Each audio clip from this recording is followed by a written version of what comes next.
Seja muito bem-vindo, seja muito bem-vinda a mais uma edição aqui do Histórias e Memórias, o seu podcast eternizador de histórias e que cria memórias com pessoas marcantes e edificantes na nossa cidade. E hoje tenho a incrível honra de poder eternizar a história de vida da nutricionista que salva vidas através do seu propósito da nutrição. Falo dela, Bárbara Neri, que me dará a honra da sua presença aqui no podcast Eternizador de Histórias. Bárbara, primeiramente, seja muito bem-vinda. É uma honra inenarrável poder receber alguém do seu gabarito. Obrigado por ter aceitado o convite. Bom dia, boa tarde, boa noite, depende do horário que vai estar nos acompanhando. Seja muito bem-vinda. Obrigada, eu que agradeço. É uma honra estar aqui para poder, criar essas memórias e essa experiência tão positiva que tenho certeza que será. Amém, será demais e muito para mim, obviamente. Antes de a gente poder começar nosso bate-papo, você tem uma verte na sua vida que vai ao encontro daquilo que eu sempre prego no início da conversa com qualquer pessoa que senta onde você está sentada, aonde eu quero chegar. Nós sabemos que o assunto saúde mental ganhou um corpo na sociedade através de tudo que aconteceu de ruim oriundo da pandemia, 2020 e 2021. Não se falava sobre saúde mental como se fala nos tempos atuais. Eu que sempre fui muito vidrado nos veículos de comunicação, quando eu ia em escola, quando eu ia em consultório, da própria escola, em outros locais, ia nos veículos de comunicação mesmo, não se via a palavra psicólogo, não se ouviam os psicólogos.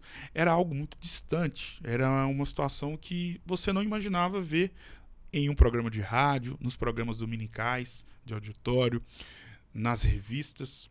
Internet ainda estava engatinhando. Enfim, infelizmente teve que vir o advento nefasto da pandemia para fazer com que todo o mundo pudesse se alertar em relação aos cuidados com a própria mente.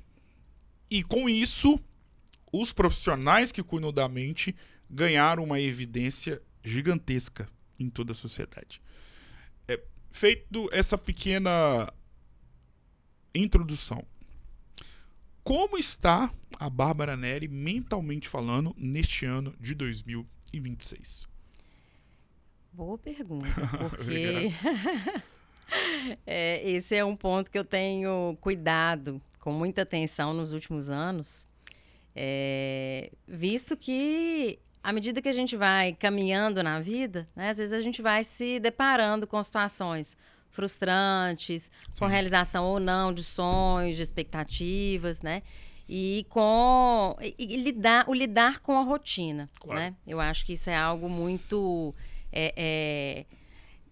tá ali na vida de todo mundo, mas é algo que é muito complexo, porque a gente ali vai lidar com um monte de situações diferentes e que precisam ali do nosso cuidado, da nossa atenção. E às vezes vai sugar mais ou menos energia, né, de cada um de nós. Então, assim, eu digo que essa semana, né, eu tive uma consulta aí com quem me acompanha, meu psiquiatra. E aí nós chegamos num ponto assim, falou assim, eu acho que agora estamos no melhor momento, né, do nosso cuidado, do nosso tratamento, né? Eu acredito que hoje eu estou num equilíbrio que eu desejei há muitos anos e que eu vinha em busca dele, né? E eu falei muito isso com ele na consulta. As coisas parece que chegaram quando eu estava pronta para recebê-las. Sim. Né?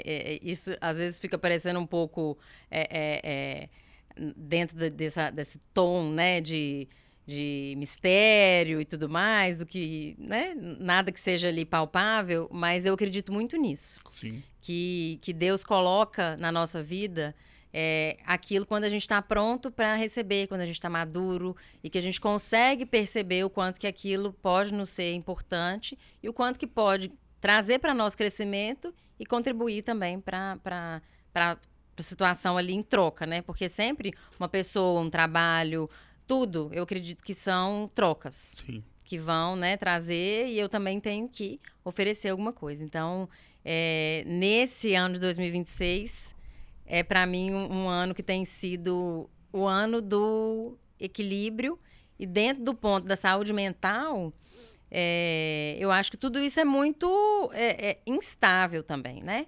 Mas a gente vai amadurecendo e vai também aprendendo a andar com mais equilíbrio. Dá menos atenção àquilo que te suga muita energia e você não precisa tanto, e dá mais atenção naquilo que é mais importante na sua vida. Então, nesse sentido, acredito que um momento muito equilibrado e muito bom de viver. O que representou a pandemia para a sua história de vida? Para mim, a pandemia foi algo muito intenso. Por quê? Porque durante o período da pandemia, quando a pandemia, né, se instalou ali, né, em fevereiro, final de Sim. fevereiro, início de março de 20, eu estava voltando de um período que eu passei nos Estados Unidos. Então, eu estava terminando meu doutorado, eu defendi meu doutorado dia 28 de fevereiro de 2020.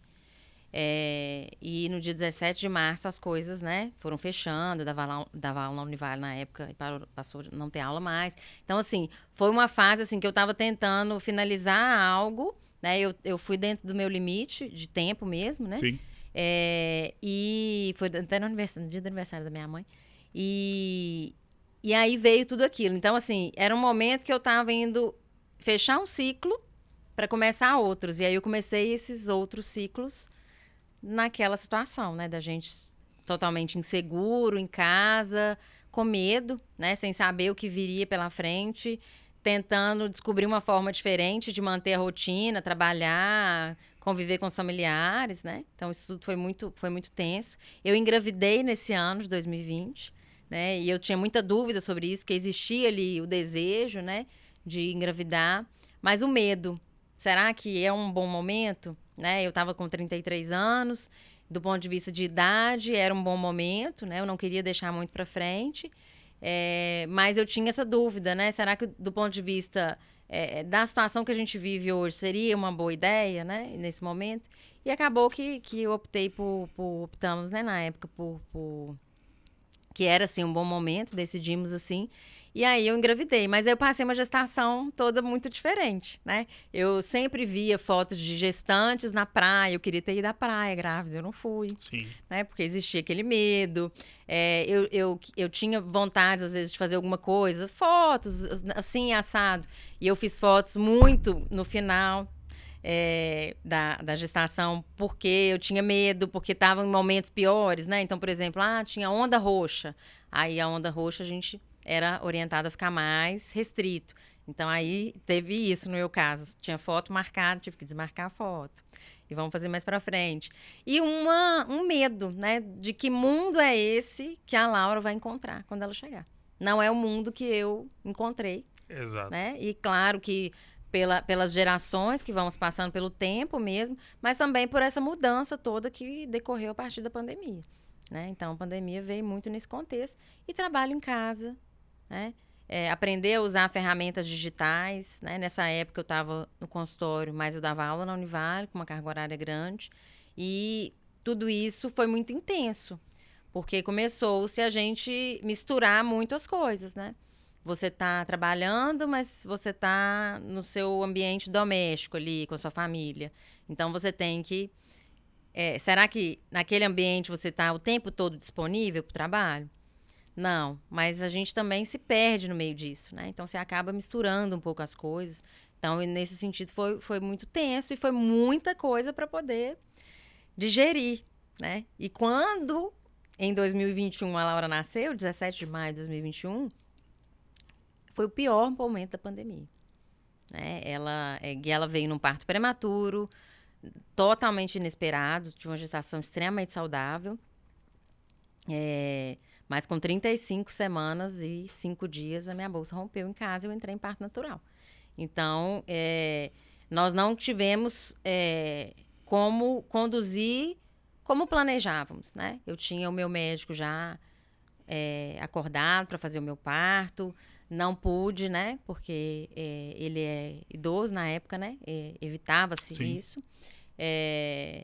Tive que ir fazer o parto dela no hospital municipal, porque lá tinha UTI neonatal e na Unimed não tinha na época. A Unimed estava recém-inaugurada. Então, eu precisei de ir para lá, para uma equipe que eu não conhecia, muito insegura. Não pude ter acompanhante durante meu pré-parto, né? Só na hora que eu fui para a sala de parto que eu pude ter acompanhante. Então, isso tudo para mim foi muito... eu tive muito medo, né? Porque eu não sabia o que esperar ali. E eu estava diante de tudo que eu queria, que era ter a minha filha num parto natural, mas eu estava muito insegura e com muito medo. Sim. Então, nesse sentido, quando ela nasceu, né, ainda fiquei internada, ela teve uma icterícia. Normalmente isso acontece muito com crianças que são prematuras. Ela teve uma prematuridade sem nenhuma explicação, até hoje a gente não sabe, né? Eu acredito que seja uma providência divina mesmo, porque ela tinha um cordão no pescoço, né? Quando nasceu, ela estava um pouquinho cianótica, um pouquinho mais menos corada do que desejava-se, então ela Sim. precisou de um CPAP, de uma oxigenação ali maior nas primeiras horas. Então, realmente, a gente conduziu da forma certa, né? De ir para um hospital onde tinha uma UTI. Ela não precisou da UTI, mas ela precisou de ficar numa sala específica, né? Que não era na UTI, mas ela ficou ali sob um cuidado maior do que a criança vir para o quarto com a mãe, né? Isso não aconteceu nas primeiras horas. Então, ainda ficamos internados mais uns dias e o hospital saindo gente pela janela, né? Então, muito caso de Covid. E eu tentei ele simplesmente não escutar absolutamente mais nada, porque eu não tinha o que fazer. Eu precisava de ficar com ela lá no hospital, mas existia todo esse risco. Então, a gente tomava todos os cuidados e aquilo tudo que talvez a gente não gostaria, né? Ela nasceu segunda, os avós só conheceram na sexta, no sábado. O meu irmão, os meus sobrinhos só foram ver a Laura pessoalmente com 3 meses, porque existia esse risco. Ela era uma criança prematura, então a médica orientou muito. Evita ao máximo, né? A visita é vó e vô. Ela falava assim, banho tomado, roupa trocada, chegar em casa, lavar as mãos e pegar o mínimo possível. Sim. Então, tudo isso vai trazendo aquele medo pra gente, né? Então, enquanto mãe, enquanto puérpera, né? Essa mulher que fica nesse pós-parto aí, foi um momento de muita insegurança para mim. Então, eu acho que isso até trouxe alguns pontos negativos, né? Durante esse primeiro ano, que é um ano muito difícil, né? Para a mãe e de adaptação. Então, nesse momento, eu me senti muito só. Então, isso foi muito, muito tenso. Muita dificuldade na pandemia, mas vencemos. Com certeza, graças a Deus. Qual é e como era, melhor dizendo, perdão, a Bárbara Neri nos tempos de Colégio Imaculada? Ai, nos tempos de Colégio Imaculada eu acho que eu era feliz. Eu sou feliz hoje Sim. também. Mas naquele ambiente, né, eu encontrava um conforto muito grande. Eu encontrava pessoas que eu podia confiar, que eram amáveis comigo, me recebiam bem, desde os colegas aos professores, a outras pessoas como psicólogos, Sim. né? E eu era muito feliz ali naquela escola por ter esse ambiente. Eu lembro muito bem, quando eu já estava no ensino médio, eu tinha uma amiga que ficou no Imaculada. E eu fazia um cursinho fora da escola, que era com o Fernando Bandeira. Não sei se você conhece. Eu lembro do nome dele ser muito citado na época minha de escola, especialmente no Imaculada. O Fernando Bandeira, ele é assim, ele é um ícone, eu acho, aqui de Valadares, porque ele é um cara assim muito inteligentíssimo, né? Que tem uma visão assim de vida e de ensino, né? É muito, muito interessante. Eu fazia umas aulas com ele lá, sei lá, 2 vezes por semana, 3, não sei. E essa minha amiga também fazia, mas ela fazia numa turma diferente da minha. O Fernando recebia a gente na casa dele, ele tinha uma salinha ali do lado da piscina, ele tinha um cachorro que chegava lá com a gente, depois ele pulava na piscina para se refrescar. Era assim, era um clima excelente, assim, que a gente estudava. E aí, quando essa minha amiga chegou, eu peguei ela pelo braço e a gente ficou dando uma volta. Ele tem um jardim imenso, até hoje ele mora ali na Graça Aranha. E aí, E aí, depois... Acho que num outro momento que eu tava sozinha, ele falou assim, essa sua amiga é da Imaculada, não é? Eu falei, por quê? Ele falou assim, porque só na Imaculada eu vejo o que eu vi aqui. Eu falei, você viu o quê? Ele falou assim, você pegou ela pelo braço, vocês deram o bracinho assim e ficaram conversando. Eu falei, E é assim, né? As minhas amizades de lá vieram nesse sentido. Então, assim, eu fui muito feliz naquela escola. Eu acho que eles têm valores, né, que são muito fortes, muito bonitos e muito importantes, né, de serem cultivados ali na infância. Então, foi uma experiência, assim, maravilhosa, que hoje, quando eu passo ali, né, eu sempre passo ali na porta, estou sempre muito, muito, muito feliz ao ver aquele ambiente e me sinto, né, muito à vontade ali. Como você mesma disse, o tempo, e deixou bem claro, o tempo de escola ele é muito nostálgico pelo fato de que ele faz com que possamos carregar consigo inúmeras lembranças para lá de positivas. E lembranças que nós jamais tiraremos das nossas mentes. Como você mesma disse. Você lembrou aí de algo que aconteceu há alguns anos e que até hoje está guardado na sua memória. Imagino que você nem esperava falar sobre esse tópico na sua vida hoje. E por isso que o tempo de escola ele é muito gostoso de ser lembrado, porque é algo mágico. E até pelo fato de que é um período que a gente não vive mais. Não viveremos mais ele. Não só o que a gente vive dentro da escola, propriamente dita, mas sobretudo o que era a nossa vida durante o período em que nós estávamos inseridos no colégio. Feito esse pequeno preâmbulo, qual que é a grande lembrança que você tem, resumida em poucas palavras, do tempo de escola? Aquele tipo de lembrança, Bárbara, que quando você passa em frente ao Colégio Imaculada, independentemente do dia, do horário, do mês, do que você possa no dia mais estressante da semana, numa segunda-feira pegada, independentemente do que possa estar acontecendo contigo, você passa em frente ao Colégio Imaculada e você lembra do quê? Ou de quem? Eu lembro ali da capela. Ali, no Imaculada, tem uma capela que ela é acessada por dentro da escola. Sim. Né? Então, eu lembro que tudo que tinha na escola que envolvia algum tipo de celebração, a gente ia para a capela, né? E não só pela própria celebração em si, mas o estar ali naquele ambiente era muito confortável com as minhas amigas. E quando eu passava por dentro, lá em cima tem uma passagem, uma portinha que vai de um lado e do outro. E às vezes a gente passava por ali sozinha ou, né, para circular o prédio por dentro. E era uma paz que eu sinto até hoje quando eu entro lá naquela capela. Gosto muito de lá, inclusive. Então, eu lembro daqueles momentos ali. São os momentos mais confortáveis para mim, assim, que me dão uma lembrança mais gostosa. Era ali na capela. E dentro da sua vivência e história que você criou dentro do Colégio Imaculada, qual foi o professor ou professora mais marcante? Nossa. Muitos. Na verdade, eu acho que a pessoa que mais me marcou lá na Imaculada não foi uma professora. Foi uma psicóloga, que é a Sâmara. Sim. Estive com ela na despedida de solteiro de uma filha de uma amiga dela em agosto. Gente boníssima. Gente boníssima. Quando eu tinha 8 anos, né? Houve um acidente de carro com a minha avó materna. A gente não estava. E ela faleceu nesse acidente. E eu era muito próxima dela. E eu me senti muito, né? Eu acho que foi o fato, assim, que mais marcou a minha vida, né? Do ponto de vista, assim, né? Fato negativo. Sim. Foi esse. E a Sâmara me deu muito suporte, né? Eu venho de uma casa de uma psicóloga, né? Mas, naquele momento, a minha mãe era só uma filha que tinha perdido a mãe de uma forma trágica. Então, assim, eu tive um suporte muito grande da Sâmara. É uma pessoa, assim, que eu, né, sempre tive um carinho especial por ela, onde quer que eu estivesse. Hoje eu tenho a honra e o prazer, assim, para mim uma responsabilidade, mas assim,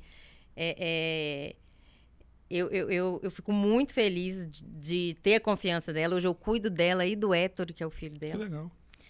Essa semana, inclusive, ele esteve lá comigo. Então, é uma pessoa, assim, que a que mais me marcou ali no Colégio Imaculada, com certeza, foi ela. Você que escolheu a nutrição ou a nutrição que escolheu você pra ela? Eu que escolhi a nutrição. Eu escolhi a nutrição muito cedo. Com 13, 14 anos, eu já falava que eu ia ser nutricionista. Que legal. Né? Eu sempre tive muito interesse por alimento. Eu ia no supermercado com meu pai desde pequena, eu gostava de ler o rótulo.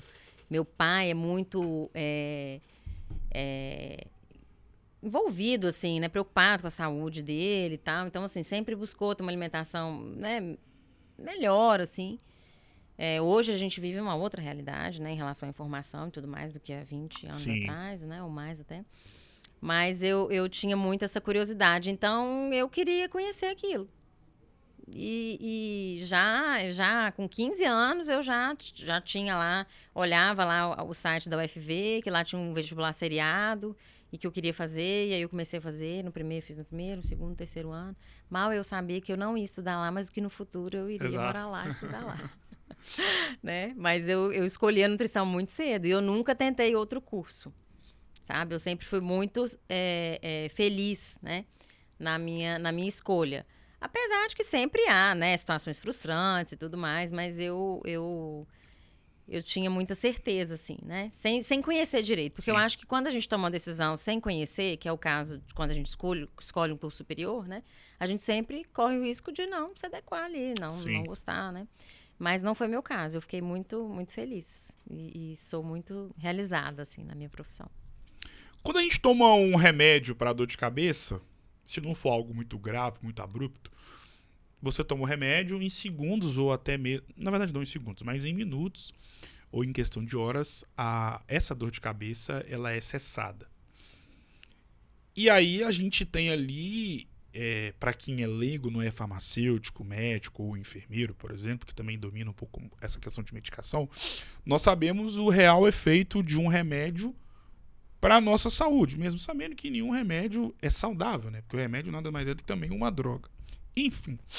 Mas você, enquanto nutricionista, queria saber de ti, qual é o efeito no nosso corpo e para a nossa saúde, acima de tudo, de uma boa alimentação para a nossa vida? A boa alimentação, ela vai garantir que tudo no seu corpo funcione adequadamente, porque vai fornecer substâncias químicas que o corpo não produz, mas que você precisa. Sim. Né? Então, você vai conseguir que tudo funcione adequadamente. Para além disso, ela vai prevenir danos, porque se tudo funciona adequadamente, as doenças que você pode vir a desenvolver são doenças que estão associadas com o próprio envelhecimento. Como, por exemplo, é esperado que à medida que as pessoas vão envelhecendo, elas vão tendo hipertensão arterial. Por quê? Porque a gente tem diminuição da produção de proteínas colágenas que dão elasticidade para aquele vaso. Então, à medida que aquele vaso não se expande tanto, a pressão dentro do vaso vai começar a aumentar. Mas isso é esperado a partir de uma certa idade. Sim. A partir de décadas de vida. E não aos 30 anos. Quando, com um consumo inadequado de gordura, muito açúcar, excesso de colesterol, blá, blá, blá, outras coisas, eu posso ter o quê? Eu posso ter placas ali naqueles vasos. E isso pode aumentar o meu risco de ter uma hipertensão ou de ter um evento aterosclerótico, né? Um AVC, um trombo, sim. Então, a alimentação adequada, ela não só vai cuidar de funcionar tudo adequadamente, como ela vai prevenir os danos. Sim. E hoje a gente conhece um monte de substâncias que estão nos alimentos, nas plantas, né, na natureza, e que não são nutrientes, ou seja, se a gente não comer, a gente não vai ter deficiência, mas que elas podem trazer benefícios também para a nossa saúde, melhorando alguns aspectos. Então, nesse sentido, a gente fala muito da prevenção. A alimentação, ela é muito importante a gente ter isso em mente. A gente não fala sobre tratamento. A gente não pode deixar de tomar uma medicação, por exemplo, para uma doença e trocar isso pela alimentação. Por quê? Porque podem ter pontos ali do tratamento que o alimento não vai resolver. Sim. O medicamento, sim. Acabou o tratamento, resolveu aquele problema, eu posso vir com a alimentação para prevenir um novo evento.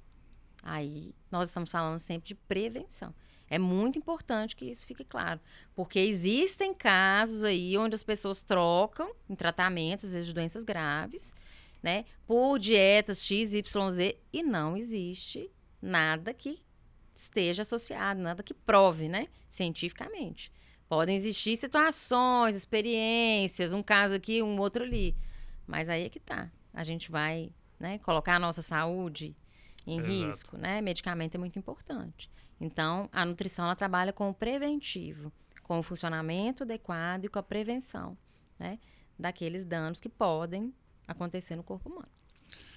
Quando uma pessoa, ou o que precisa acontecer na vida de alguém que, vamos colocar essa pessoa saudável no sentido de não ter nenhum tipo de doença. Sim. Nenhuma doença muito abrupta, muito séria.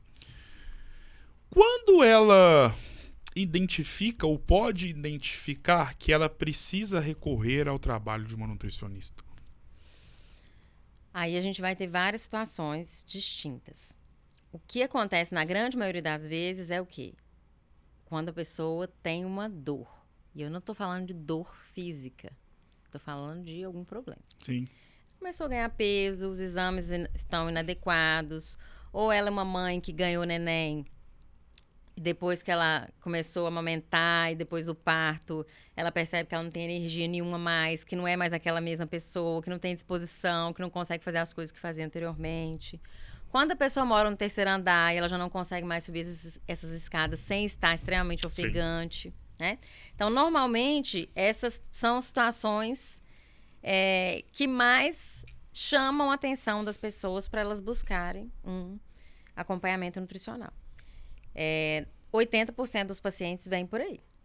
Ou ele ganhou peso, enfim, alguma coisa aconteceu que ele não está satisfeito. São raros os casos das pessoas que vêm e não têm absolutamente nada, mas que sabem que a alimentação não é tão legal ou entende que isso é algo importante para a saúde, né, a posteriori, vamos dizer assim. São raros, né? Mas a gente consegue, né, conduzir das duas formas. O positivo dessa pessoa vir quando ela tem uma dor é que quando a gente soluciona a dor, ela faz o quê? Ela faz o significado daquele processo. No processo de mudança de hábito, reeducação alimentar, né? Nada é tão importante quanto criar um significado para aquilo. Se isso não tem significado na sua vida, dificilmente você vai manter. Sim. Então, por que é tão difícil, às vezes, de um adolescente aderir do que um adulto? Porque para o adolescente, primeiro que o corpo dele tá jovem, né? Tá tudo funcionando adequadamente. Então, assim, se ele comer batata frita ou se ele comer legumes, para ele não vai fazer diferença. Agora, talvez ele chegue aos 25 anos fazendo isso, cheio de gastrite e tudo, aí ele... esse negócio não tá legal. Quando eu como isso, eu sinto que me faz mal. Aí ele começa a pensar que poderia ser aquele excesso que ele come. E quando ele faz a mudança e percebe, e ele não quer mais viver aquilo de negativo, ele ressignifica aquilo e vai trabalhando com isso.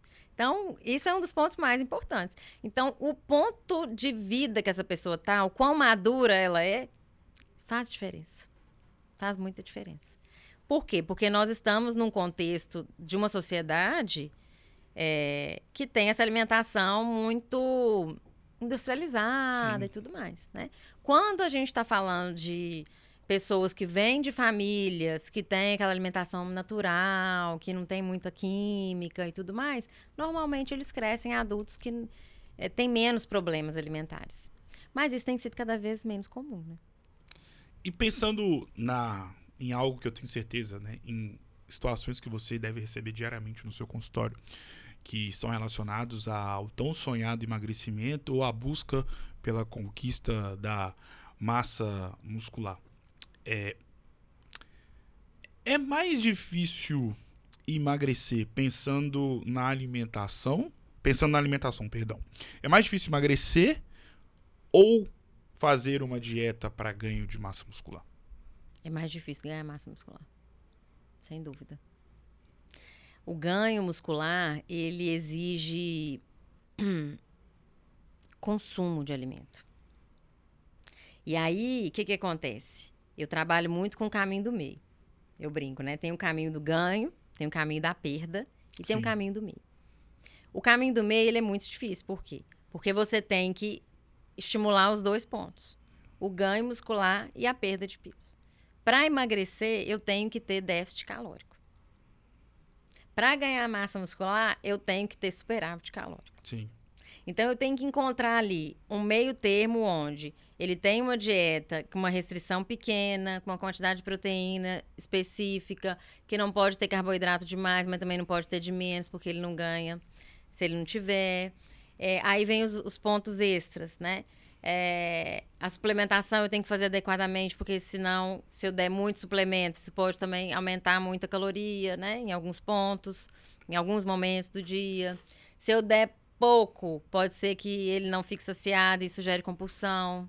E venho de fora. Sono, hidratação, como é que tá a ansiedade, mulher, ciclo menstrual. Né? Então, é muito mais difícil ganhar massa muscular. O emagrecimento, o que eu tenho que fazer? Eu reajusto, aumento o volume, eu dou comida que tem baixa caloria em volume grande, né? Sacia aquele indivíduo. E se ele estiver bem ali, né? Do ponto de vista de não for uma pessoa que é muito ansiosa e tudo mais, ele vai conseguir emagrecer. Emagrecer é mais fácil.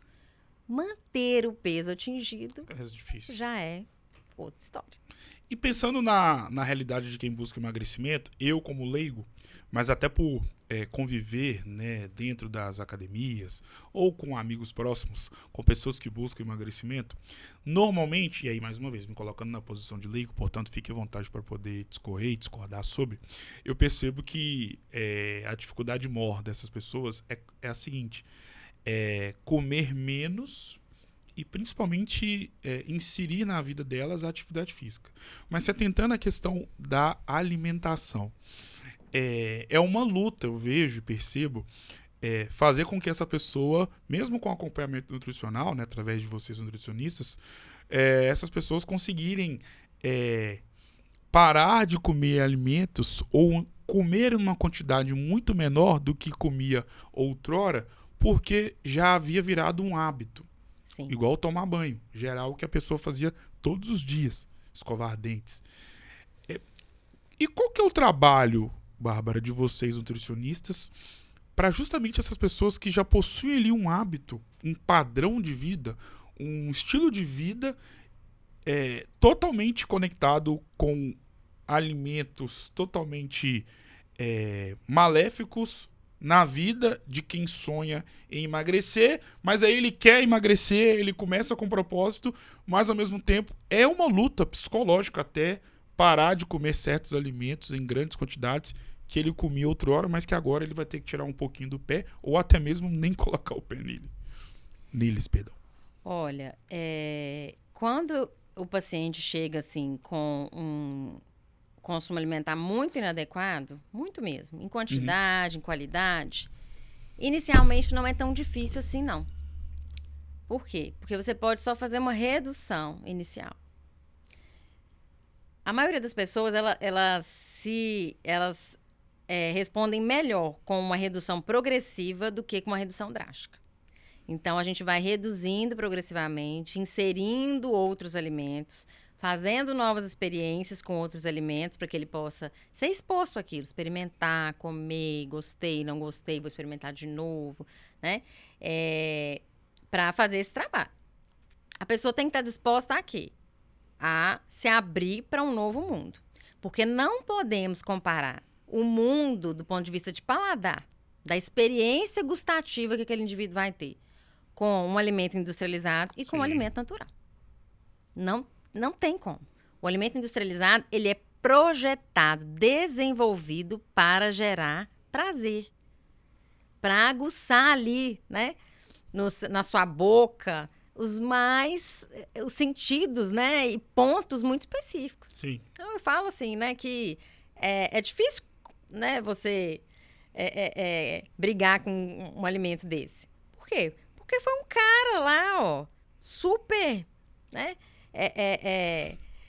Pica, vamos dizer assim, do desenvolvimento de alimentos que desenvolveu aquilo ali, né? O cara conhece tudo, ele conhece mais de você do que você mesmo.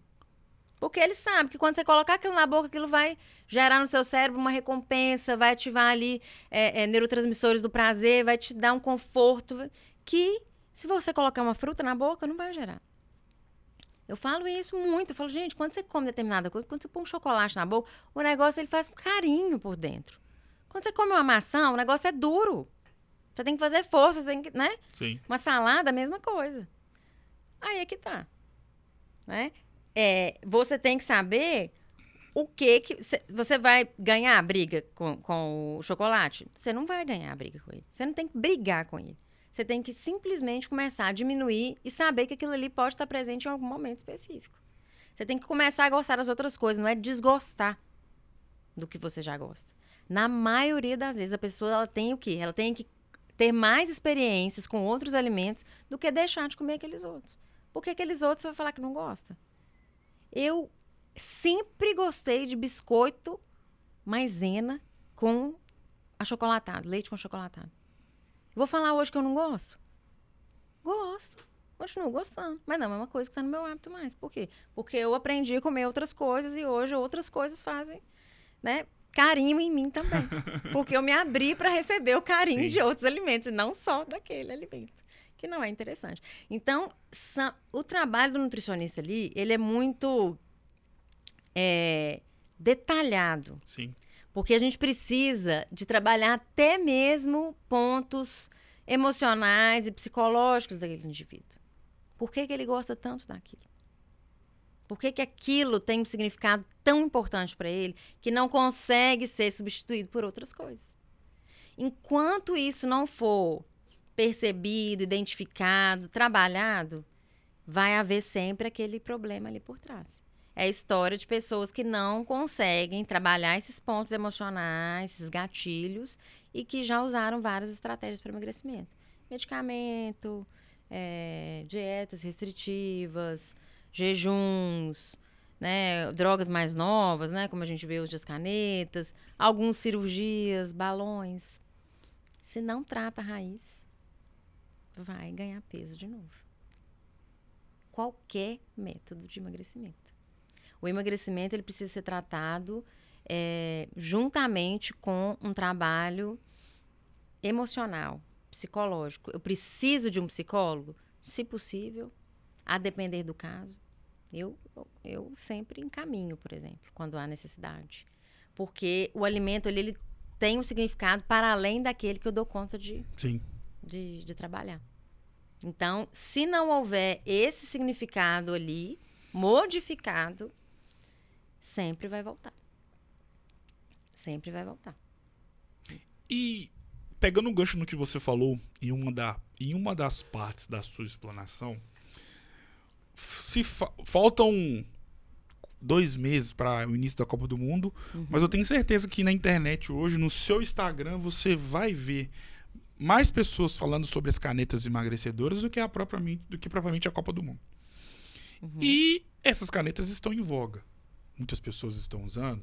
Nós sabemos que é algo que veio, que revolucionou o padrão de emagrecimento em todo o mundo. Sim. Mas é meio que louco pensar que um dos principais tópicos dessas canetas emagrecedoras, e me corrija se eu estiver errado, é a inibição do apetite por parte de quem está usando. Mas se talvez um dos principais pilares dessas canetas seja a questão da inibição do apetite, por que quem está usando uma caneta emagrecedora precisa recorrer ou precisa estar fazendo acompanhamento como nutricionista, sendo que essa pessoa tem perdido o apetite de forma muito exponencial usando as canetas emagrecedoras? Porque quando ele simplesmente perde o apetite, ele não come ou ele reduz drasticamente o consumo alimentar. Sim. Se eu reduzo o consumo alimentar, eu não estou consumindo caloria, mas eu também não estou consumindo nutriente. Aí eu vou ter deficiências nutricionais, eu vou ter perda muscular, porque como é que eu vou fazer músculo ou manter músculo se eu não estou consumindo caloria e nem nutriente? Então eu vou ter essas perdas e esse indivíduo parou de usar a caneta emagrecedora, assim como os medicamentos, há 20 anos atrás, aí, inibidores de apetite também. Vai ganhar peso de novo, porque ele vai voltar a comer. Então, ele precisa do acompanhamento nutricional, porque durante o tratamento ele tem que ter o seu dano minimizado ao máximo, né? Ele precisa manter essa massa muscular, porque depois, quando ele para a medicação, se a massa muscular foi perdida significativamente, ela era uma grande consumidora de energia. Sim. Como ela não existe mais, né? Eu vou o quê? Eu vou ganhar peso com mais facilidade. E eu preciso de garantir o funcionamento orgânico adequado. Conseguir levantar, trabalhar, ir na academia, cuidar de filho, subir com a compra do supermercado, porque isso tudo exige do nosso corpo energia. Sim. E se eu não tenho esse cuidado durante o tratamento, eu vou ter uma perda de qualidade de vida muito grande também. E aí eu emagreci 20 quilos. Ok, posso ter emagrecido, mas como que eu cheguei ao final desse emagrecimento? E se isso não foi feito de maneira adequada, dificilmente esses 20 quilos não vão bater na minha porta lá de novo. Dificilmente. Desconheço o caso. Não que a pessoa tenha feito o acompanhamento certinho, mas que ela não ganhe peso novamente depois de parar a medicação, se não houver esses cuidados, se não houver mudança de hábito. Você que convive com inúmeras pessoas através do seu trabalho que praticam atividade física, sabe que Valadares já viveu a moda, né? Principalmente ali, o boom da galera indo para musculação. Depois viveu o boom do CrossFit, que até consistia, né, em um certo período das pessoas saindo da musculação e indo para o CrossFit. E hoje estamos vivendo aqui em Governador Valadares a era das corridas de rua. Qual é o cuidado que essas pessoas que começaram a se adaptar com o ambiente de corrida, ou até mesmo as que já estão inseridas nesse contexto já há algum tempo, pensando na alimentação? A alimentação, ela vai ser o combustível ali para o indivíduo fazer a corrida, né? Então, se o indivíduo está correndo 5 quilômetros, né? A gente divide assim, 5, 10, né, didaticamente, né? Mas são normalmente distâncias que são Sim. usuais. Talvez, se ele não tenha um cuidado, não vai sofrer muita coisa, né?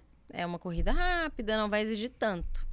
À medida que ele vai aumentando a distância, ele já vai precisar de cuidados mais específicos em relação tanto ao que ele vai comer, o que ele vai beber, antes, durante, né? E aí, isso vai progressivamente aumentando.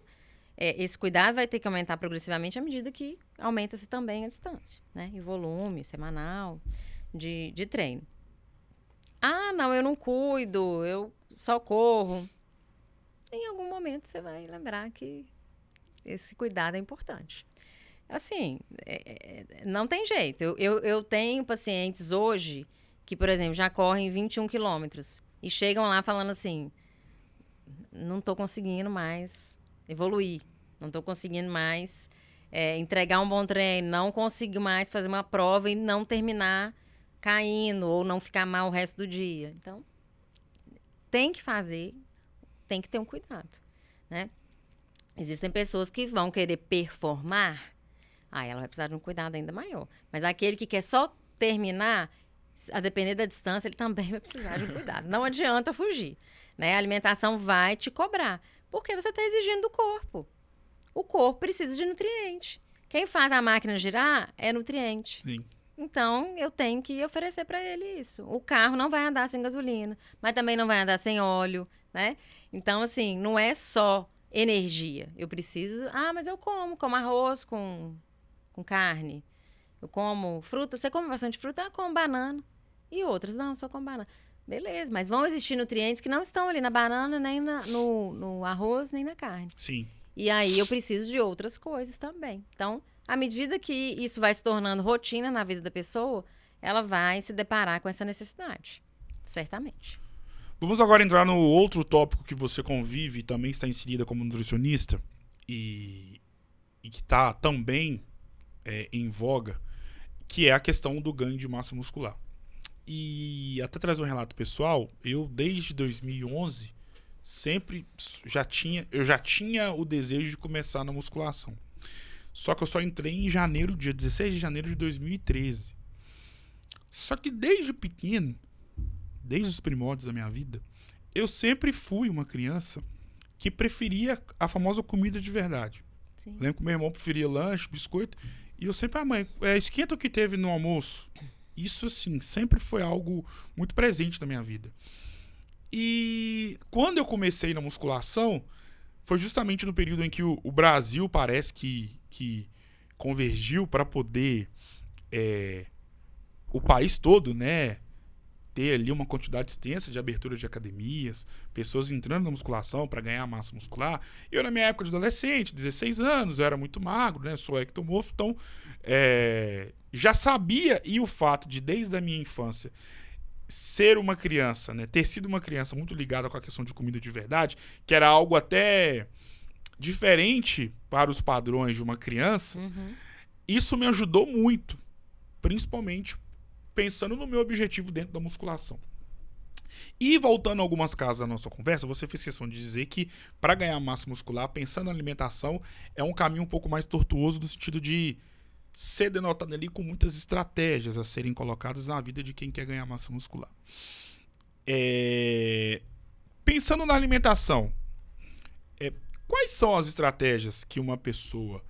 Aí vamos pegar aquela pessoa, aquele indivíduo bem magro mesmo, aquele raquítico que quer entrar na academia, que quer se sentir bem, quer colocar uma roupa e ela ficar um pouquinho apertada. O que ele precisa entender primeiro, antes de entrar na academia, pensando na alimentação? Ele precisa entender que suplemento não substitui alimento. Isso é o ponto principal. Existe um erro, né, conceitual aí de que a proteína é o nutriente mais importante para ganhar massa muscular. Talvez por se entender que a massa muscular, o músculo, é proteína, né? Só que não é assim. Se eu comer proteína, não necessariamente eu vou produzir proteína. Essa proteína ela vai ser usada conforme o corpo precisa, né? Então, existem, por exemplo, proteínas que não adianta você consumir, que você não vai produzi-la no seu corpo. Sim. Né? Por exemplo, sei lá, colágeno. Colágeno, come colágeno que faz bem para a pele. Não é assim, não. Né? Faz bem para a pele se você produzir o colágeno. Então, se você consumir colágeno com 35 anos, achando que você vai produzir colágeno, você não vai. Você vai precisar de outros estímulos para que o seu corpo realmente precise produzir o colágeno. Sim. É por isso que tratamentos, né, que causam microdanos são tão bons para a pele, por exemplo. É a mesma coisa com o músculo. O que você tem que fazer? Você tem que oferecer o quê? Você tem que gerar o microdano, que é o dano que a musculação vai gerar. Só que o que eu tenho que vir por trás? Com a minha alimentação. A nutrição, qual que é o papel dela no ganho muscular? É recuperar aquele músculo, tá? Que foi lesionado. Sim. E recuperar o substrato energético que tem ali dentro do músculo, que vai fazer o esforço, vai fazer a contração muscular. Então, isso já tem que estar bonito. Né? Aí, se eu precisar de um extra, aí eu vou usar suplementações. Existem suplementações que dificilmente a gente atinge na alimentação, como a creatina, por exemplo. Aí eu diria assim que é, né, quase que essencial. Existem casos onde eu não preciso usar creatina ou não pode? Existem. E a pessoa ganha massa muscular do mesmo jeito. Né? Então, assim, a gente consegue ampliar isso, tá? Agora, sem alimento, sem comida, dificilmente eu vou fazer esse trabalho adequadamente e a título de manutenção. Sim. Que é o que eu penso. Hoje, independente de quem chega para poder fazer um acompanhamento comigo, eu nunca penso ali na hora. Eu sempre penso no que ele vai fazer, ele vai continuar fazendo, que ele vai ter condição de fazer. Né? Então, a gente precisa trabalhar essa base primeiro. Que esse rapaz raquítico possa, daqui a 5 anos, né, ter uma massa muscular muito desenvolvida. O que existe hoje é uma pressa muito grande. Né? Eu pego um menino de 18 anos, eu falo um menino, né, porque... e ele é magrinho e ele quer ficar com um volume muscular X em 6 meses. Ele não vai ficar. Ele precisa de tempo. Adaptação, aquele músculo precisa se adaptar. E ele vai se adaptar a novas cargas e assim a novas cargas. Né?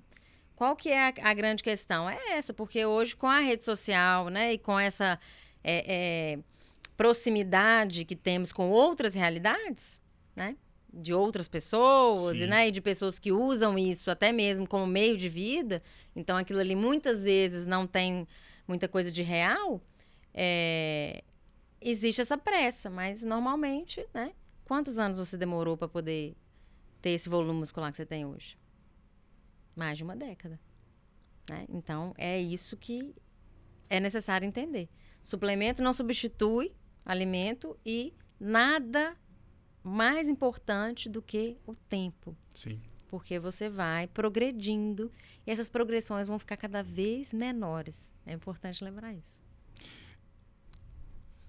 Como falamos anteriormente, quem busca emagrecimento precisa se desprender de certos alimentos para poder conseguir obter êxito no objetivo, na busca pelo objetivo. E quando a gente pensa em alimentos que fazem mal para quem busca emagrecimento, me vem na cabeça, e é até curioso falar isso, porque Valadares possui uma gama de estabelecimentos, e não é culpa deles, que são maravilhosos, que tem muita história da cidade, mas que a gente sabe que para quem quer emagrecer, dependendo do estágio que a pessoa está, ainda mais se for no início, ela precisa ali passar um pouco longe, né? E essa pessoa se acostumou a passar ali todos os dias, finais de semana. Só que ela precisa passar ali um pouco longe durante um tempo. Mas na vida de quem busca o ganho de massa muscular, Bárbara, quando os alimentos mais calóricos e ultra mega processados podem ser benéficos na vida de quem busca ganhar massa muscular? Quando você tem que oferecer um volume de caloria grande num volume pequeno de alimento. Porque acontecem casos onde a pessoa não consegue comer tudo. O volume é muito grande. Quando a gente vai trabalhar com alimento in natura, o volume vai ficando muito grande. Então, às vezes a gente vai lançar a mão, sim, né, desse alimento processado. Por exemplo, um hipercalórico da vida, né? Isso tudo pode nos ajudar muito em alguns momentos. Só que o que acontece com isso tudo? O ganho, ele sempre vai estar associado com ganho muscular e também com ganho de gordura. Então, aí é que a gente tem que ver. Se eu comparar dois indivíduos que tá um consumindo calorias mais limpas e outro calorias de mais ultraprocessados, que tem mais gordura, mais açúcar, né? Ao final, né, de um período aí de avaliação, provavelmente esse que consumiu calorias mais limpas vai chegar mais seco. Talvez ele vai ganhar gordura também, mas talvez ganhe menos gordura do que o outro. Então, isso é algo, assim, a se pensar. Mas a gente usa, sim, como estratégia. E isso não é um problema. O nosso corpo, ele dá conta disso. Ele não dá conta disso. Ele adoece quando? Quando aquilo vira rotina. Sim. Se não for rotina, tá tudo certo. Eu vejo muitos nutricionistas, e você pode falar à vontade sobre isso também, que às vezes até num trabalho aliado com o treinador, com o profissional que está acompanhando o aluno dentro da academia, né, nos treinos, às vezes inserir alimentos mais calóricos, de gauchão, de hambúrguer artesanal, de pizzas, por exemplo, num pós-treino de um dia de um treino de um músculo muito grande, no caso, perna, próprias dorsais.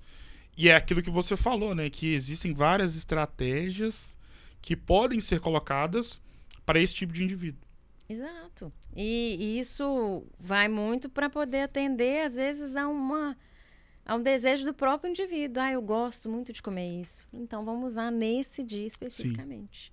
Por isso que o acompanhamento, principalmente a individualização desse acompanhamento, é tão importante. Porque aí eu vou conhecer o Gustavo. Sim. O que o Gustavo gosta? Né? Uma vez eu tive um paciente que chegou para mim e falou assim: Bárbara, por favor, não tira meu leite com Toddy. E o leite, se você pensar, ele pode até ser interessante, né? Não, super. Eu falei assim, nossa, mas todo dia leite com Toddy e tal. Ele falou, nossa, não tira, não. É a única coisa que eu vou te pedir. Eu falei, então tá. Se for isso mesmo, só isso, beleza. Coloquei onde? No pós-treino. Sim. Porque o pós-treino, o leite com achocolatado, ele traz uma proporção de proteína e carboidrato muito próximo do que a gente usa para recuperação muscular, que é 3:1. Sim. E aí eu calculei lá para ele e falei, então você vai tomar tantos gramas de achocolatado com leite? Ele falou, não acredito. Eu falei, vai. E aí a gente gera o quê com ele? Confiança. Sim. Aí ele, não, é gostoso, a minha dieta é gostosa de fazer. O que mais me dá alegria é escutar do paciente assim, não é um problema fazer a dieta. Não, é tranquilo, não é para ser um problema. Na verdade, é para ser uma solução. Ela vira um problema. Se ela virar problema, já pode saber que em algum momento ele vai desistir dela. Claro. Já quando eu não tinha dinheiro pra poder, dependia do meu pai pra pagar a academia, não tinha dinheiro pra comprar suplemento, já tomei muito leite com Toddy por treino. Oh, se já tomei. Pois é. E aí a gente, bobo, né? Aí colocava o Toddy, aí dava aquela sensação que eu tava tomando whey de chocolate. Aí ficava maravilha. Hoje em dia tem até whey, né? Exato. Sabor achocolatado. E sobre algo que você falou lá atrás, na vida de meninos e meninas também, mas acho que acontece mais com o público masculino, que estão ali nos seus 15, 16 anos, e hoje fazer musculação tá na moda. Às vezes eu vejo os meninos lá na Saúde Plena do Philadelphia, por exemplo, os meninos de 16, 17 anos e socando peso, treinando bem, você vê que eles gostam, até porque hoje tá na moda o fisiculturismo, hoje em dia todo mundo sabe quem é um Cibão, um Ramon, um Rafael Brandão, enfim. Só que algo que você me falou me chamou muita atenção quando você disse que muitas das vezes esses garotos querem um resultado muito rápido. E quem dera se a busca pelo resultado muito rápido fosse apenas descarregada no abuso, entre aspas, de alimentos ou de suplementos. Uhum. Na minha época era isso. Hoje nós sabemos, até pelo fato da tecnologia muito avançada e do acesso à informação muito rápido, nós sabemos que esse abuso na busca de resultado rápido é descontado no uso de esteroides anabolizantes de uma forma muito precoce. Sim. E você, imagino, convive com muitas pessoas dentro do seu consultório, na academia nem se fala, mas dentro do seu consultório, no tete a tete, você convive com muitas pessoas que fazem o uso, com acompanhamento ali, tudo certinho e tal. E consequentemente, você prescreve dietas para pessoas hormonizadas. Sim. E você não deixa de ser uma profissional da saúde. Primeiramente, e eu sempre gosto de fazer essa indagação para quem está na área da saúde, sobretudo lidando com pessoas inseridas em várias práticas de atividades esportivas. Qual é a sua opinião, enquanto mãe profissional da saúde, sobre o uso de esteroide anabolizante para homem e para mulher? E segundo, existe uma mudança muito abrupta na abordagem de uma nutricionista quando vai passar uma dieta para quem usa e para quem não usa? Existe diferença, porque ali você pode contar, às vezes, com uma oferta maior de uma nutrição maior em caloria, em energia, em carboidrato e proteína, sem esperar um ganho de gordura tão expressivo, né? Então, é importante essa distinção e que isso seja mencionado, né? Porque já aconteceu comigo, por exemplo, da pessoa não falar. Às vezes vergonha, né? Sim, a pessoa fica, né, inibida de falar e tal. E aí, quando vai vendo os ganhos, como é que é isso aqui? Aí você, né, começa a ter dúvida e aí vai abordando. Mas isso é uma questão, né, também que a gente tem que respeitar, às vezes, da pessoa não querer falar. Mas eu acho importante, até porque se ela tá ali, o aproveitamento dela daquele tratamento tem que ser melhor, né? Então, ela tem que informar. Mas, enfim, opinião. Eu penso que existem situações, né? Do ponto de vista da situação estética, eu tenho um pouco de preocupação, porque a gente não tem muita segurança, né, sobre o uso. Então, tanto para homens quanto para mulheres. A gente tem que pensar o seguinte, isso é algo exógeno, e quando eu coloco para dentro, eu faço uma baguncinha, né? Nos feedbacks aí hormonais. Então, há uma necessidade de se ter um cuidado nesse sentido. Quanto mais jovem, né, principalmente o homem, que ele ainda tem, às vezes, ali com 15, 16 anos, ainda há um crescimento estatural, ainda há um desenvolvimento ali, né, e ele tem uma produção de hormônio alta nesse momento, eu acho que é o momento de aproveitar ao máximo. Exato. Natural. Por quê? Porque ele tá... Os meninos de 18, 20 anos eu adoro, porque assim, você coloca comida sem muita preocupação e ele ganha. E ele ganha com 5, 6, 8 meses, 10 quilos, né? E ele ganha gordura, mas ganha muito músculo. Porque é um momento em que ele está, né, com muita produção hormonal. Então, se houver um desejo nesse sentido, utilizar isso em outros momentos. Porque existem riscos que às vezes a gente não leva em consideração. Mas, por exemplo, para um indivíduo ter uma musculatura, ele vai desenvolver todo um suporte articular, de tendão, para suportar aquela musculatura. A partir do momento que essa musculatura cresce muito rapidamente, será que ele vai ter esse suporte? Ele tem mais risco de lesão, né? Então, assim, são situações que eu acho que são muito importantes de serem avaliadas, porque quando o problema vem, tudo aquilo que eu desejava vai cair por terra. Porque se eu tenho uma lesão, né, importante, eu não vou poder treinar, né? Então, isso tudo precisa ser feito com muita segurança. Quando eu estou falando de indivíduos, tanto homens quanto mulheres, né? Já mais velhos, adultos, né? Aí a gente tem que ver outras questões. Principalmente em relação à indicação, né? Existe ali uma indicação médica? Não existe, né? Hoje a gente tem visto isso crescer muito entre as mulheres, como reposição hormonal, como chip da beleza. Agora a gente tem que ver questões que estão envolvidas com segurança. Exato. Né? Eu, assim, não julgo, sabe? O uso, independente da finalidade ali que a pessoa tomou aquela decisão, mas eu acho que ela tem que ser tomada juntamente com um profissional médico, né? Com uma pessoa que tenha respaldo, sabe? Tecnicamente, científico, que não possa ser só com base na questão estética. A questão estética ela é muito importante, né? Isso nos influencia muito na nossa autoestima, no dia a dia, na nossa autoconfiança, mas ela não é tudo, né? Porque o risco para frente a gente tem que avaliar. Então, assim, eu sou um pouco mais conservadora nesse sentido, não do ponto de vista de achar que nunca deve ser feito. Não é bem assim. Mas existe todo um cuidado por trás, nesse sentido. E o acompanhamento médico responsável é muito importante. Muito importante.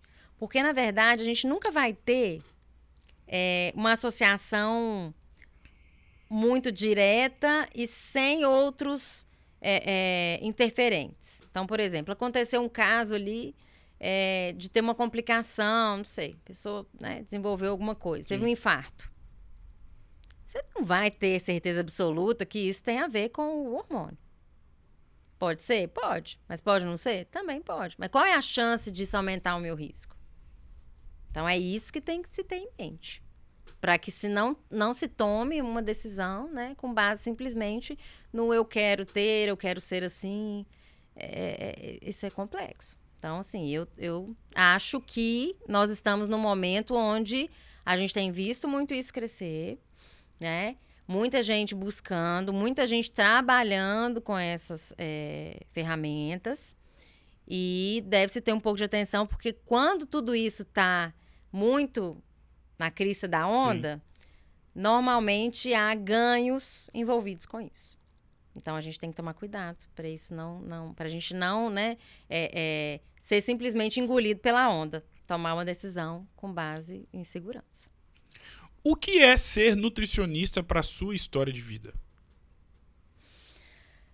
Olha, é algo que me trouxe muito conhecimento sobre mim mesma. E isso é recente, né? Quando eu me formei em nutrição, quando eu estudava, eu tinha uma visão muito diferente do que era realmente a nutrição. Porque o que acontece? Um curso de graduação, ele te torna generalista. Sim. Né? E quando eu estudei em 2005, que eu entrei na graduação, né? 20 anos atrás, a gente tinha muito menos acesso à informação, a didática era diferente. Eu tive aula em retroprojetor. Tem gente que não tem noção do que é isso. Sim. Né? Então, a didática hoje ela já muda. Hoje em dia, a gente consegue entregar, às vezes, para um aluno um conhecimento muito diferente, porque aquilo ele é compreendido de uma forma muito mais clara. Sim. Quando antes a gente tinha que estudar tudo em livro. Carreguei livro pesado. Estudava na biblioteca. Não existia isso de biblioteca virtual, né? A gente mofava lá. Em Ouro Preto, gelado, Nossa, pé gelado. imagino. Ficava lá na biblioteca, a gente colocava os pés para cima da cadeira assim, ó, e ficava lá, estudando. Então, hoje é tudo muito diferente, né? A gente vê um aspecto todo diferente. Mas isso trouxe para mim uma conotação de vida e de escolhas também que me trazem muito mais alegria no dia a dia. Então, quando eu me formei, eu tomava leite com achocolatado, né? E depois eu fui aprofundando e adentrando mais dentro dessa área. E aí eu fui entender a beleza da nutrição, a beleza da fisiologia, da bioquímica, por que o corpo funciona dessa forma, por que a gente responde dessa forma. Então, ao entender tudo isso, eu queria entregar as substâncias e aquilo que era necessário para quê? Para aquele processo, para aquela harmonia toda acontecer, né? Então, isso veio me trazendo assim, um conhecimento sobre cuidado, Sim. né? Muito grande, comigo e com o outro. Então, ela não é tudo, né? Mas é uma parte da minha vida, assim, que eu tenho muita alegria no meu dia a dia, porque eu posso impactar muito positivamente a vida das pessoas. Então, isso, assim, eu sou muito feliz fazendo o que eu faço e muito grata quando eu tenho, né? Quando eu vislumbro ali, visualizo todo aquele cuidado na vida das pessoas. E, né, quando elas multiplicam aquilo, que Sim. isso acontece bastante. A nossa vida é como se fosse um livro, com páginas positivas e páginas negativas. E são assim todos os livros que já foram lançados. Só que Deus é tão maravilhoso que ele nos dá a propriedade de nós mesmos sermos os autores das páginas que estarão no livro das nossas vidas. Então todo dia você é como se fosse, nós somos como se fôssemos um pincel. Ou seja, nós mesmos, quando a gente acorda, a gente escreve uma página do livro da nossa vida. E pode ser uma página positiva ou pode ser uma página negativa, como eu disse. Só que, além disso, no livro da nossa vida, diferente do que acontece nos livros propriamente ditos, você pode ter páginas que podem vir através de diferentes formas. O que eu quero dizer? Uma página pode ser um dia muito especial, pode ser um ano muito marcante, pode ser um mês muito interessante. E isso vale para a vida pessoal, profissional, amorosa, na relação com pai e mãe. E pode ser coisa boa, pode ser coisa ruim. Que é um acontecimento marcante, ele também pode ser ruim, não somente bom. Enfim. E no livro da sua vida você tem uma página que pode ser um capítulo ou até mesmo o nome do livro da sua vida. Por quê? Talvez não. Sem ele, você não estaria aqui. E esse capítulo atende pelo nome de Eliene. Qual é o poder deste nome na sua história? A vida, né? Foi quem me deu a vida. E hoje eu olho, né? Enquanto mãe, eu olho para minha mãe e eu entendo muito mais das dificuldades que ela teve, dos desafios que foram, né? Nos educar enquanto filhos, de perpassar, né, por momentos ali de talvez crescimento juntamente com família, porque eu acho que é esse o grande desafio da mulher. Sim. Né? A mulher, diferente do homem, ela tem uma entrega muito diferente, né, com os filhos. E não é melhor nem pior, mas é diferente, afinal de contas, veio de você, saiu de você, Exato. se alimentou de você, né? Então, a minha mãe foi essa mãe que foi crescendo e os filhos crescendo também. Né? Então, assim, eu me acostumei a ver a minha mãe viajando a trabalho, viajando para estudar, estudando à noite em casa. A gente, às vezes, vendo TV e ela sentada na mesa de jantar estudando, lendo, escrevendo, né? E a gente crescendo e ela com a gente ali no meio disso. Sim. Né? Então, em alguns momentos, enquanto eu era uma criança ou uma adolescente, eu sentia falta de ter, talvez ali, uma atenção diferenciada, um tempo, né? vê-la em um momento mais descontraído, sem estar ali tão envolvida com compromissos. Mas hoje eu consigo entender isso e ver o quanto que isso tinha de significado também para ela. Porque com a minha mãe foi a única pessoa que foi muito clara para mim sobre a maternidade. Sim. Porque normalmente se fala muito dos pontos positivos. É um sonho, é maravilhoso, é um amor que você nunca sentiu e tudo mais. E a minha mãe, ela já era mais realista comigo nesse sentido, né? E ao longo de vivenciar a maternidade, eu fui vendo isso. Eu falei, gente, minha mãe foi a única pessoa que me falou isso. Mas é a pessoa com que eu mais posso contar também, né? Por já ter vivido isso e tudo mais. Então, assim, eu vim de lá, né? E nós caminhamos juntas, né? Eu com ela e com a Laura, que Sim. é a minha extensão hoje, né? Então, assim, eu vim de uma mãe muito... Não é que é diferente, mas a minha mãe sempre foi mais... dava muita responsabilidade para mim, muita autonomia, né? Então, eu acho que com isso eu também cresci uma criança mais independente, mas que em alguns momentos eu falava, nossa, mas as outras mães fazem isso e minha mãe não faz. Quando a gente começou a ter celular, Sim. a minha mãe não me ligava. Eu falava, tinha mãe que ligava de 15 em 15 minutos. E a minha mãe não me ligava. Eu falava, gente, minha mãe não me liga. Que coisa. Por que ela não me ligava? Porque ela confiava em mim. Sim. Se ela falava comigo que era para eu chegar em casa às 10, eu estava em casa 10 para as 10. Porque eu não queria quebrar esse vínculo. Então, eu cresci dessa forma, né? A linguagem do amor, né, foi muito nesse sentido, de dar a responsabilidade. Eu sei que você consegue, eu Sim. sei que você é capaz. Se precisar, eu tô aqui, né? E foi assim ao longo da minha vida toda. Nos momentos mais difíceis, quando eu precisei, a minha mãe estava lá. Eu grande, adulta, já chorei em posição fetal com a minha mãe. Sim. Né? Mas isso é algo que eu sabia que sempre estava ali, né? Sim. Porque é aquele apoio, aquela estrutura. Ser filho de psicóloga não é Imagina. ter uma terapia o tempo todo. Eu escutei isso do meu irmão uma vez.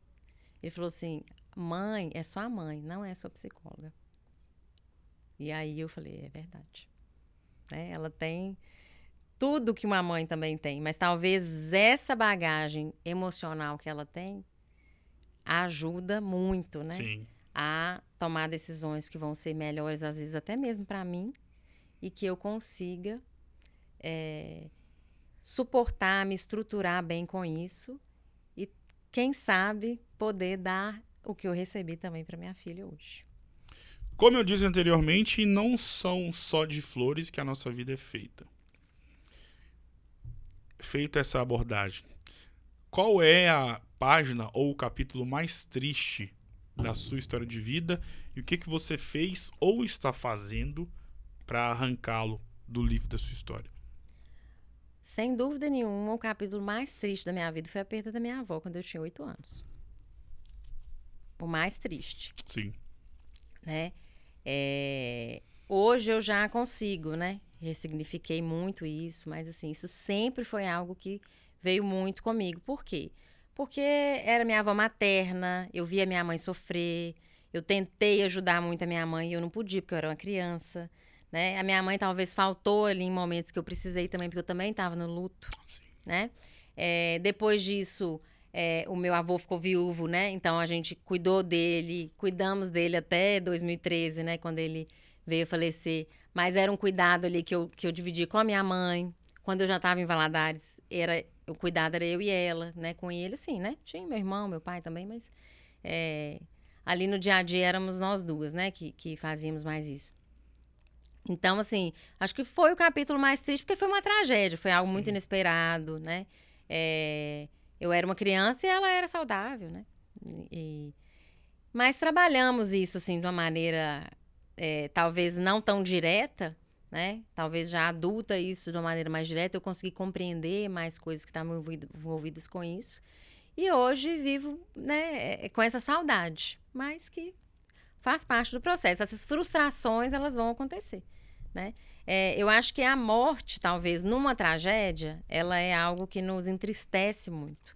Porque, às Exatamente. vezes, uma frustração na vida, algo que não deu certo, não necessariamente vai trazer uma tristeza, né? Pode trazer uma tristeza momentânea, mas que tem coisas positivas ali na frente. Mas uma perda, assim, ela realmente, assim, ela é um fim, né? Sim. E não tem nada de bom ali com aquilo.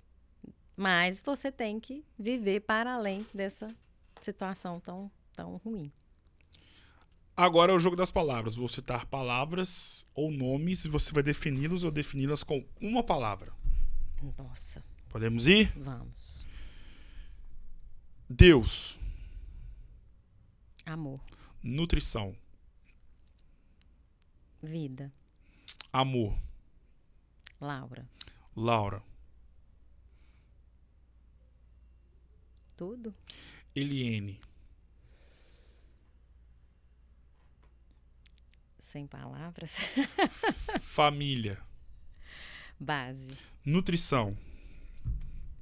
vida, Alimentação. ferramenta, Lagoa Santa.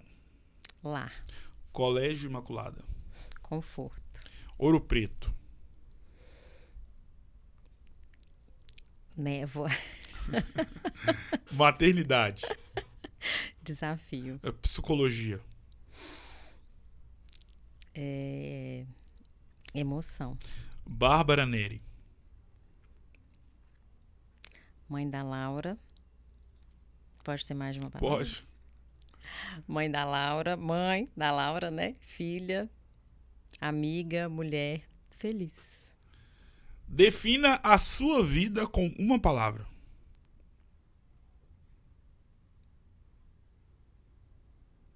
Pode ser o nome, né? Pode. Laura. Defina a sua história de vida com uma frase. Sempre em aprendizado. Defina essa conversa com uma palavra ou uma frase, fique à vontade. Experiência muito positiva. Muito bem. Uau, eu vou guardar para sempre essas palavras, não somente essas palavras, mas tudo aquilo que nós vivemos hoje. Muito obrigado por ter aceitado o convite. É sempre uma honra receber pessoas do seu cabedal, do seu gabarito. E, claro, uma pessoa tão importante na vida de outras vidas através, né? Servindo através da nutrição. Obrigado mais uma vez. Obrigada. Sucesso. E claro que as portas estão abertas para você poder voltar mais vezes. Muito obrigado. Eu que agradeço. Tamo junto, Bárbara Neri, que foi a entrevistada e que, consequentemente, teve a sua história de vida eternizada aqui no podcast imortalizador de enredos de vida marcantes e edificantes para a história da nossa cidade. Eu vou ficando por aqui, um grande abraço e até uma próxima oportunidade. Até mais.